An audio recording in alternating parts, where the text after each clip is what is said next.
अभी तक हम लोग विद्युत धारा चैप्टर में बहुत सारा चीज पढ़ चुके हैं और ओम्स लॉ, किरचॉफ लॉ, बहुत सारा चीज पढ़ चुके हैं। लगभग चैप्टर समाप्त हुआ है, लेकिन कुछ एक इस पे इम्पोर्टेंट टॉपिक बचा है। सेल बहुत ही बेसिक टॉपिक है और कंसेप्ट के हिसाब से बहुत अच्छा है, उसको देखते हैं। इस टॉपिक में हम लोग सेल के डिफिनेशन को, सेल क्या है इसको समझेंगे। सेल से रिलेटेड जो टर्म है, सेल से संबंधित विद्युत वाहक बल, आंतरिक प्रतिरोध और सेल के संयोजन के बारे में पढ़ेंगे। श्रेणी क्रम संयोजन, समांतर संयोजन, समांतर क्रम संयोजन, इस सब को देखेंगे। शुरुआत करते हैं हम लोग सेल की परिभाषा से। सेल क्या है उसको अगर देखें तो सेल की परिभाषा है कि सेल ऐसी युक्ति है जो रासायनिक ऊर्जा को वैद्युत ऊर्जा में रूपांतरित करता है। सेल के अंदर चूंकि कुछ सेल को अगर हम देखेंगे तो सेल के अंदर, सेल के केमिस्ट्री को अगर हम देखेंगे तो सेल के अंदर स्वतः अभिक्रियाएं, स्वतः रिडॉक्स अभिक्रियाएं, ऑक्सीकरण और अवकरण अभिक्रियाएं चलती हैं और उसके फलस्वरूप दोनों कैथोड और एनोड, उसके दोनों इलेक्ट्रोड के बीच एक विभवांतर उत्पन्न होता है और उस विभवांतर से हम लोग वैद्युत ऊर्जा प्राप्त कर सकते हैं। उस अगर सेल से जो परिपथ बनाएंगे, उस परिपथ में जो भी डिवाइस लगाएंगे, विद्युतीय परिपथ, विद्युतीय युक्ति लगाएंगे, उसको हम लोग उस ऊर्जा से चला सकते हैं।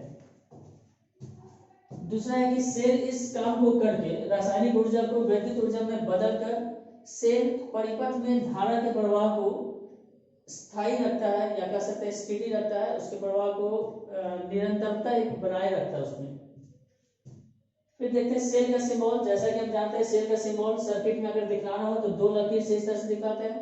इसमें बड़ा लकीर धनात्मक सिरा है और दूसरा लकीर उसके ऋणात्मक सिरा को दिखाता है।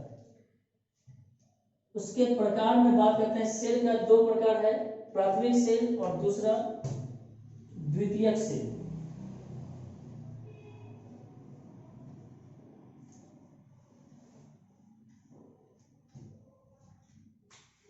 सेल के प्रकार को अगर हम देखें तो सेल दो प्रकार का है। सेल का प्रकार कहने का मतलब है सेल को एक बार डिस्चार्ज होने के बाद दोबारा यूज में लाने के हिसाब से, हम दोबारा यूज में ला सकते हैं या नहीं ला सकते हैं, उसके हिसाब से बात कर रहे हैं।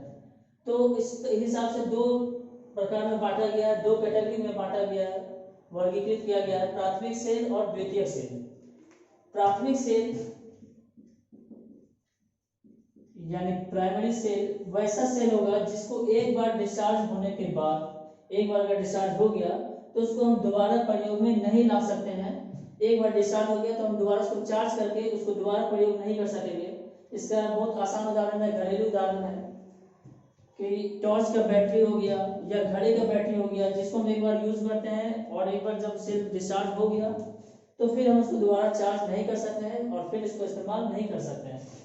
और उसमें जो सेल अगर हम लोग जानते हैं शुष्क सेल होता है, तो इसके उदाहरण में मान सकते हैं कि शुष्क सेल या जिसको लेक्लांसर सेल भी कहते हैं, बोलते हैं लोग, इसके उदाहरण में आ जाएगा। दूसरा टाइप है ठीक इसका विपरीत, द्वितीयक सेल, इंग्लिश में सेकेंडरी सेल, जिसको डिस्चार्ज होने के बाद बार बार चार्ज करके उपयोग में लाया जा सकता है। जैसे मोबाइल का बैटरी बार बार हम लोग चार्ज करते हैं, बार बार यूज करते हैं, जब तक सेल का लाइफ खत्म नहीं हो जाता है हम लोग बार बार उसको यूज कर सकते हैं चार्ज करके। इस तरह का जो भी सेल का आएगा द्वितीयक सेल में आएगा।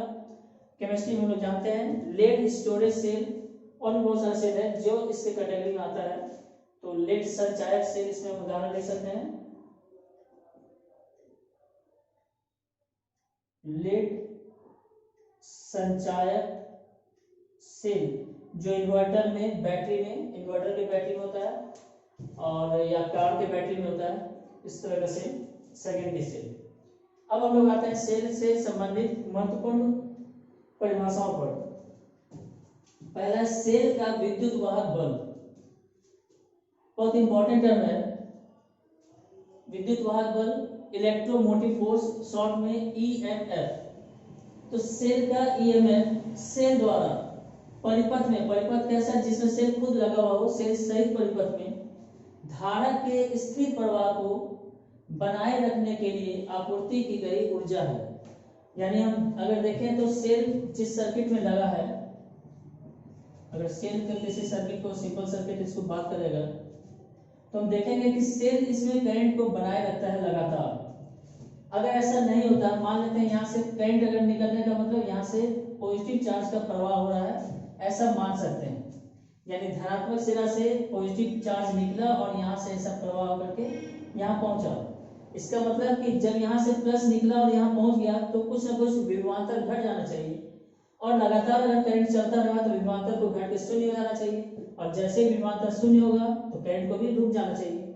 लेकिन ऐसा नहीं होता है, इसीलिए चूंकि सेल जब पॉजिटिव चार्ज यहाँ आता है तो उस पॉजिटिव चार्ज को ऊर्जा दे करके फिर से, चूंकि सेल पॉजिटिव चार्ज अधिक विभव से उच्च विभव से निम्न विभव की तरफ अपने आप प्रवाह करता है, नेचुरली फ्लो करता है। लेकिन ऋणात्मक पर से निम्न विभव से उच्च विभव का में उसका प्रवाह अपने आप नहीं होगा, इसको ऊर्जा चाहिए।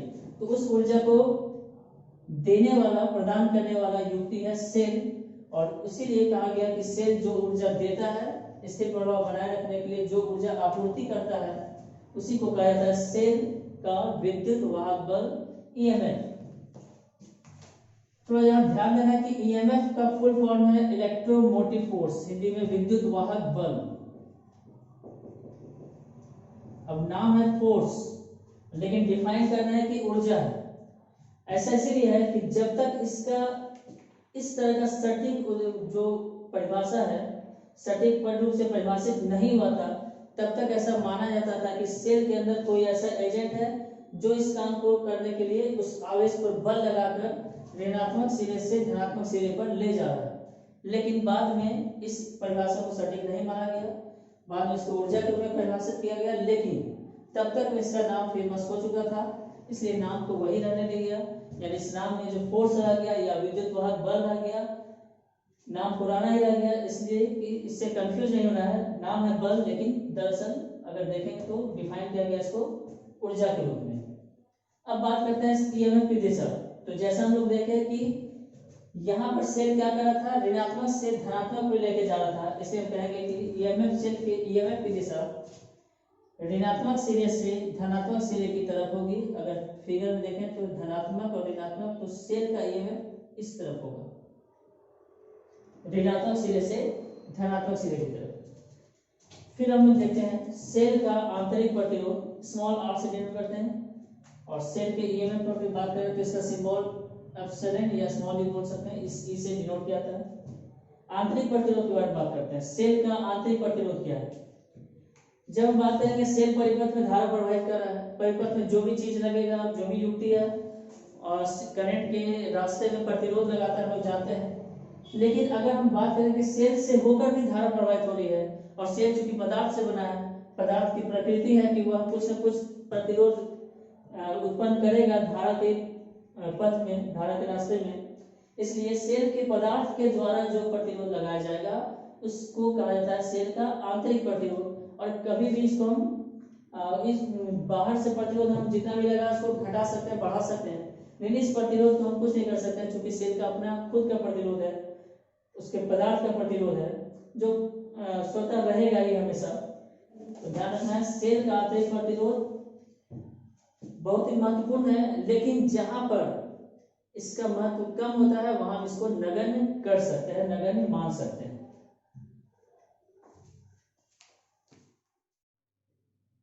अब हम लोग बात करते हैं potential difference between terminals of a cell. Cell का दो टर्मिनल हुआ, एक पॉजिटिव टर्मिनल, नेगेटिव टर्मिनल, तो उसके दोनों टर्मिनल के बीच पोटेंशियल डिफरेंस क्या होगा उसको देखते हैं। इसमें दो केस पॉसिबल है, एक डिस्चार्जिंग और एक चार्जिंग। जब सेल डिस्चार्ज हो रहा हो या जब सेल को चार्ज किया जा रहा हो। अगर हम इसमें देखेंगे तो सेल डिस्चार्ज होने का मतलब सेल से करंट निकल रहा है और सर्किट में जा रहा है, सेल करंट भेज रहा है।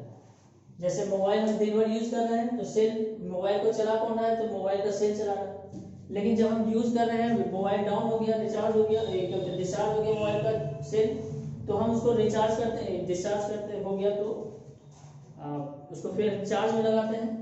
तो जब चार्ज में लगाते हैं तो इससे स्ट्रॉन्गर बैटरी उसमें करंट भेजता है और उसको चार्ज करता है। तो इस दो तरह के केस में देखते हैं कि potential difference between terminals of cell क्या होगा। सेल के दोनों सिरों के बीच का विभवांतर या शॉर्ट में पोटेंशियल डिफरेंस के लिए पीडी। देखते हैं इसमें क्या होता है। सबसे पहले यहाँ समझना जरूरी है कि सेल का टर्मिनल क्या है। सेल के टर्मिनल से क्या मतलब है? सेल के टर्मिनल का मतलब हो गया उसका पॉजिटिव टर्मिनल और नेगेटिव टर्मिनल। तो पॉजिटिव टर्मिनल इस जगह, नेगेटिव टर्मिनल देख कर लगा यहाँ पर, लेकिन चूंकि स्मॉल आर इंटरनल रेजिस्टेंस है तो इसको हम भले ही बाहर दिखला रहे हो, लेकिन सेल के अंदर का अपना एक अपने मटेरियल का, अपने पदार्थ का रेजिस्टेंस है, इसलिए हम इसको इसमें इंक्लूड समझेंगे।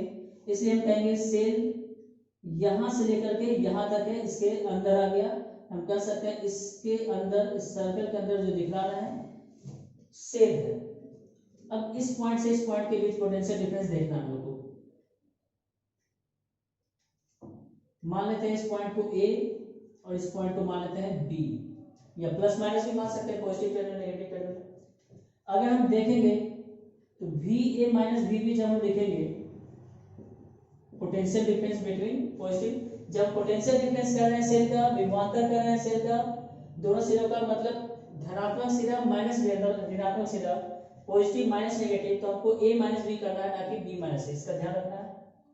अब देखते हैं जब हम इस सेल को पार करेंगे, जैसा किरचॉफ्स लॉ में हम लोग इसके एप्लीकेशन सेकंड लॉ में, लूप लॉ में हम लोग देख चुके हैं कि कैसे हम लोग पोटेंशियल डिफरेंस लिखते हैं।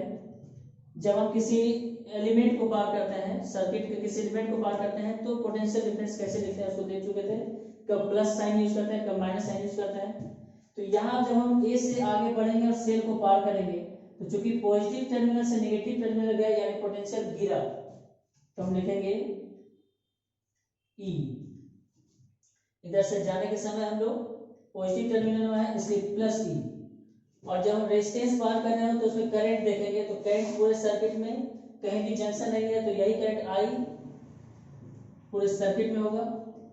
तो इस रेजिस्टेंस में भी आर होगा, तो I into small R, internal resistance के साथ इसको इंटू कर देंगे, यानी इस रेजिस्टेंस के cross potential difference I R होगा ओम्स लॉ से। लेकिन साइन क्या यूज करेंगे, तो चूंकि हम इस तरफ से ए से बी की तरफ जा रहे हैं और करंट ठीक हम लोग के अपोजिट आ रहा है, करंट के आने का मतलब है करंट हमेशा high potential to low potential चलता है। इसका मतलब है कि इधर से इधर जा रहा है यानी हाई टू लो, और हम लोग जा रहे हैं लो टू हाई, इसलिए हम लोग लिखेंगे माइनस। यानी डिस्चार्जिंग के केस में सेल के दोनों टर्मिनल के बीच का पोटेंशियल डिफरेंस उसके ईएमएफ से कम होता है। और कितना कम होता है, तो आई इंटू आर, जहां आर इंटरनल रेजिस्टेंस है और आई सेल के द्वारा भेजा गया करंट है। लेकिन अगर ऐसा मान लें कि आई जीरो हो, एक बात इसको याद रखना है। इसी में एक और केस हम समझ सकते हैं कि इफ आई इज जीरो। अब आई जीरो कैसे होगा, यहां अगर स्विच कहीं लगा हो और हम स्विच को ओपन कर दें, स्विच को खोल दें, तो करंट जीरो हो जाएगा। या दूसरा ऐसा समझ सकते हैं कि रेजिस्टेंस को हम इतना ज्यादा बढ़ा दें कि करंट बहुत कम जाए इस तरफ, रेजिस्टेंस ज्यादा हो तो करंट लगभग जीरो हो जाएगा, लगभग जीरो। तो उस केस में हम कह सकते हैं कि जब इस तरह का केस बनेगा तो हम कहेंगे कि पोटेंशियल डिफरेंस, शॉर्ट में भी लिखते हैं बी माइनस बी को, बी इक्वल टू ई, और जीरो होने के कारण हट जाएगा। यानी ईएमएफ को हम ऐसा डिफाइन कर सकते हैं कि ईएमएफ सेल के टर्मिनल के बीच का पोटेंशियल डिफरेंस है, लेकिन तब जब सेल से सर्किट सेल से जो करंट निकल रहा हो नेग्लिजिबल हो, नगण्य हो, या सेल का परिपथ खुला हो, उस समय उसके टर्मिनल के बीच का पोटेंशियल डिफरेंस उसके ईएमएफ के बराबर होता है। लेकिन जब सेल करंट भेजने लगता है, सर्किट जब क्लोज हो जाता है, सेल जब करंट भेजने लगेगा, तब उसका जो पोटेंशियल डिफरेंस है ईएमएफ के बराबर नहीं होकर के, यहाँ हम देख सकते हैं भी ईएमएफ के बराबर नहीं है बल्कि ईएमएफ से कम है, इसको याद रखना है। अब यहाँ देखते हैं दूसरा केस, चार्जिंग के केस में देखेंगे तो बैटरी चार्ज भेजेगा, करंट भेजेगा और उसको चार्ज करता रहेगा। तो अगर हम यहाँ भी ए माइनस भी भी लिखेंगे,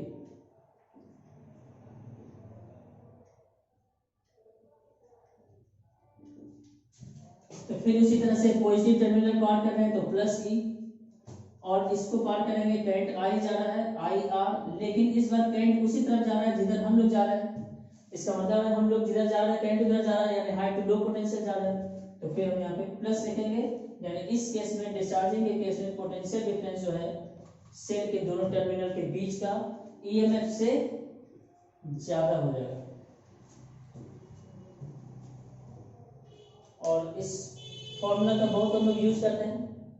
पोटेंशियल डिफरेंस बिटवीन सेल हम लोग जब भी लेंगे, potential difference between terminals of cell जब भी बोलेंगे और सर्किट इसका क्लोज होगा तो हम ई माइनस आई आर लेंगे, इसका ध्यान रखना है। और अगर ऐसा हो कि रेजिस्टेंस बहुत ज़्यादा हो, इनफाइनाइट रेजिस्टेंस हो, अनंत हो उसका मान, या अगर सर्किट खुला हो, तब पोटेंशियल डिफरेंस उसके ईएमएफ के बराबर होगा। बस उल्टा है चार्जिंग के केस में, ई प्लस आई आर।